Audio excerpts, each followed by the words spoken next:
ಇಲ್ಲಿ ಪೇನ್ ಇದೆಯಾ? ಪೇನ್ ಇದೆ ಡಾಕ್ಟರ್ ಅಲ್ಲಿ. Okay okay. ಇವಾಗ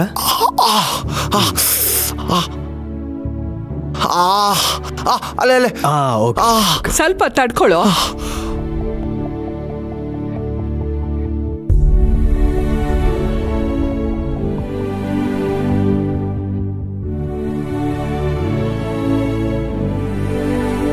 ಯದು, ಕಾವೇರಿ, ಕೂತ್ಕೊಳ್ಳಮ್ಮ.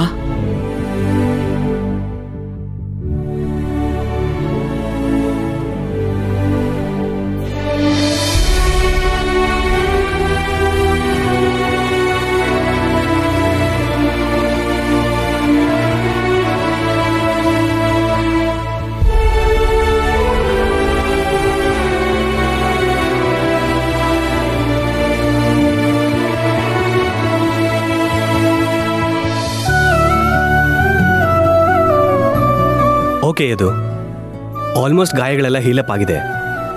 ಆದರೆ ಇನ್ನೊಂದು 2 ವೀಕ್ಸು ನಿಮ್ಮ ಕಾಲಿಗೆ ರೆಸ್ಟ್ ಕೊಡಬೇಕಾಗುತ್ತೆ. ಅಯ್ಯೋ ಹೌದಾ? ಸೊ ನೀವೆಲ್ಲೂ ಓಡಾಡೋ ಹಾಗಿಲ್ಲ. ಓಡಾಡದೆ ಹೇಗಿರ್ಲಿ ನಾನು? ಯದು, ಬರೀ 2 ವಾರ ಅಂತ ಡಾಕ್ಟ್ರೇ ಹೇಳ್ತಿಲ್ವಾ? ಸುಮ್ಮನೆ ಅವ್ರು ಹೇಗೆ ಹೇಳ್ತಾರೋ ಹಾಗೆ ಕೇಳಬೇಕು. ಈ ಮಾತನ್ನ ಇನ್ನೊಂದ್ಸತಿ ಹೇಳಮ್ಮ. ನನ್ನ ಮಾತು ಅಂದ್ರೆ ಕೇಳೋದೇ ಇಲ್ಲ. ಈ ಅಜ್ಜಿದೊಂದು ಒಗ್ಗರಣೆ ಇಲ್ಲಿ. ನೋಡಿ, ಅದು ನೀವು ಬಾತ್ರೂಮಿಗೆ ಮಾತ್ರ ಎದ್ದು ಹೋಗ್ಬೋದು. ಅದು ಬಿಟ್ಟು ಬೇರೆ ಎಲ್ಲೂ ಎದ್ದು ಓಡಾಡೋ ಹಾಗಿಲ್ಲ.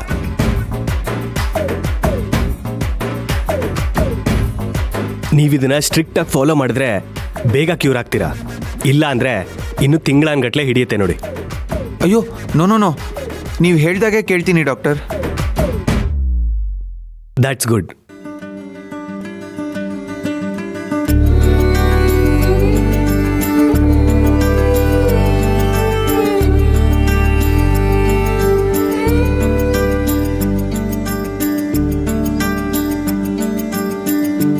ಈ ಮೆಡಿಸಿನ್ಗಳನ್ನ ಒಂದು 15 ದಿವಸ ತಗೊಳ್ಳಿ. ಎಷ್ಟು? ಆಮೇಲೆ ಒಂದ್ಸಲ ಫಿಸಿಯೋಥೆರಪಿ ಮಾಡಿ ನೋಡೋಣ. ನಿಮ್ಮ ಮೊಮ್ಮಗ ಫಿಸಿಯೋಥೆರಪಿ ಮಾಡಿಸ್ಕೋತಾರೆ. ನೀವೇನು ತಲೆ ಕೆಡ್ಸ್ಕೋಬೇಡಿ ಅಮ್ಮ. ಆದರೆ ನೀವು ಅವ್ರಿಗೆ ಆವಾಗ ನೆನಪು ಮಾಡ್ತಿರ್ಬೇಕಷ್ಟೇ. ನನಗೆ ಏನು ನೆನಪಿರಲ್ಲ, ಇನ್ನು ಇವನ್ಗೆ ನೆನಪು ಮಾಡಲಿ ನಾನು?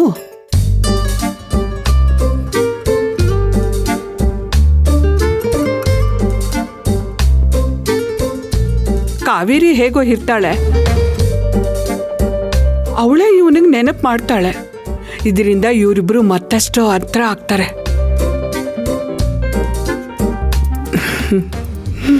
ಆಗ ನನ್ನ ಮೊಮ್ಮಗನು ಬೇಗ ಚೇತರಿಸ್ಕೊಳ್ತಾನೆ. ಅಜ್ಜಿ ಅಜ್ಜಿ, ಏನು ಯೋಚನೆ ಮಾಡ್ತಾ ಇದ್ದೀರಾ? ನಾನು ಹೇಳಿದ್ ನಿಮಗೆ ಕೇಳಿಸ್ತಾ? ಕೇಳಿಸ್ತು. ಏನೂ ಇಲ್ಲ, ಕಾವೇರಿ ಹೇಗೂ ಇಲ್ಲೇ ಇರ್ತಾಳೆ. ಅವಳೇ ಇವನ್ಗೆ ನೆನಪು ಮಾಡ್ತಾಳೆ.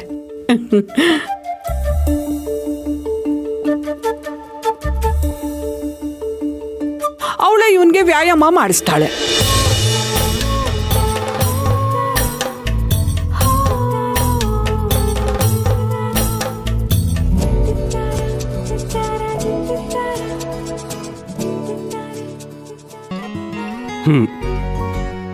ಸರಿ, ನಾನಿನ್ ಬರ್ತೀನಿ. Thank you doctor. ನಾನು ಬಿಟ್ಟು ಬರ್ತೀನಿ.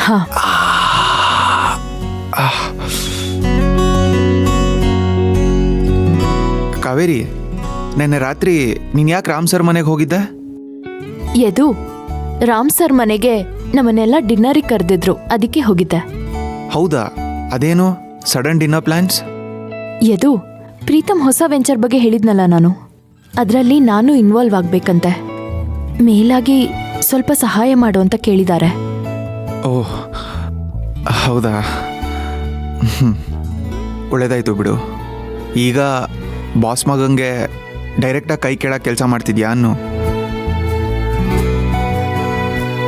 ಕಾವೇರಿ, ನನಗೆ ಹೆಲ್ಪ್ ಮಾಡಿದ್ದಕ್ಕೆ ನನ್ನ ಕಡೆಯಿಂದ ಪ್ರೀತಮಗೆ ಥ್ಯಾಂಕ್ಸ್ ಹೇಳು. ನಿಮಗೆಲ್ಲ ತುಂಬ ತೊಂದರೆ ಕೊಟ್ಬಿಟ್ಟೆ.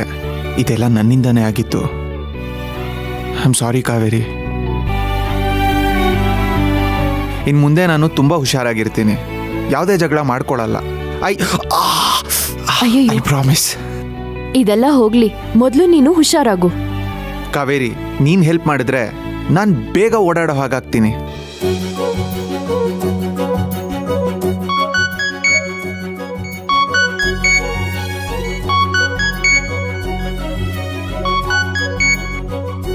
ಹಲೋ. ಹಲೋ ಕಾವೇರಿ, ಡ್ಯಾಡ್ಗೆ ಹೆಲ್ತ್ ಅಪ್ಸೆಟ್ ಆಗಿದೆ, ಸೊ ಹಾಸ್ಪಿಟಲ್ಗೆ ಅಡ್ಮಿಟ್ ಮಾಡಿದ್ದೀವಿ.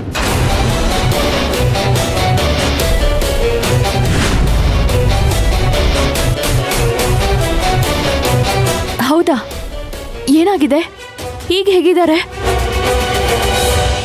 ಡ್ಯಾಡೀಗ ICU ಯಲ್ಲಿದ್ದಾರೆ.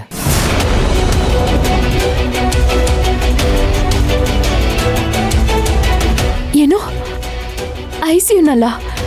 ಅಂದ್ರೆ ಅಷ್ಟೊಂದು ಸೀರಿಯಸ್ಸಾ? ಆದರೂ ನೋ ಲೈಫ್ ಥ್ರೆಟ್, ಗಾಬರಿ ಆಗೋವಂಥದ್ದು ಏನೂ ಇಲ್ಲ ಅಂತ ಡಾಕ್ಟರ್ ಹೇಳಿದ್ದಾರೆ. ಆದರೂ ತುಂಬ ಟೆನ್ಷನ್ ಆಗ್ತಾ ಇದೆ ನನಗೆ.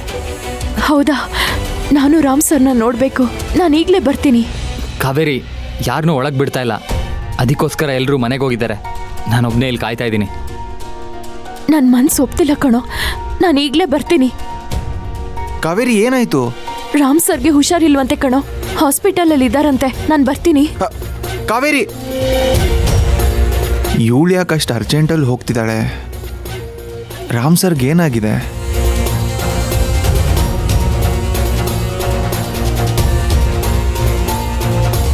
ಏನ್ ಮೊಮ್ಮಗ್ನೆ, ಹೇಗಿತ್ತು ನಿಮ್ಮಿಬ್ರು ಮಾತುಕತೆ ಎಲ್ಲ? ಏನ್ ನಡೀತು ನಿಮ್ಮಿಬ್ರು ನಡುವೆ? ಏನೂ ನಡೀಲಿಲ್ಲ ಅಜ್ಜಿ. ಕಾವೇರಿಗೆ ಪ್ರೀತಮಿಂದ ಫೋನ್ ಬಂತು, ತಕ್ಷಣ ಹೋದ್ಲು. ಹೌದೇನೋ? ಪ್ರೀತಮಿಂದ ಫೋನ್ ಬಂದ ತಕ್ಷಣ ಹೊರಟೋದ್ಲಾ? ಅಯ್ಯೋ,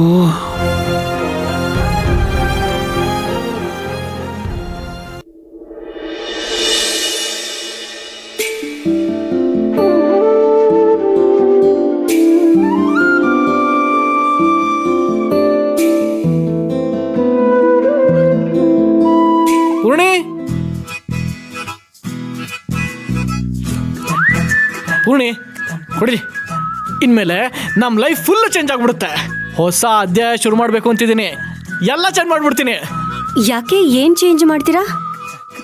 ನಿನಗೆ ಗೊತ್ತಾಗತ್ತೆ ಪೂರ್ಣಿ. ನಡಿ, ಮೊದಲು ದೇವಸ್ಥಾನಕ್ಕೆ ಹೋಗ್ಬರೋಣ. ಅರೆ, ಏನೋ ಬದಲಾಯಿಸ್ಬಿಡ್ತೀನಿ ಅಂದ್ರಿ, ಈಗ ನೋಡಿದ್ರೆ ದೇವಸ್ಥಾನಕ್ಕೆ ಹೋಗೋಣ ಅಂತಿದ್ದೀರಾ. ಏನಾಗಿದೆ ನಿಮ್ಗೆ?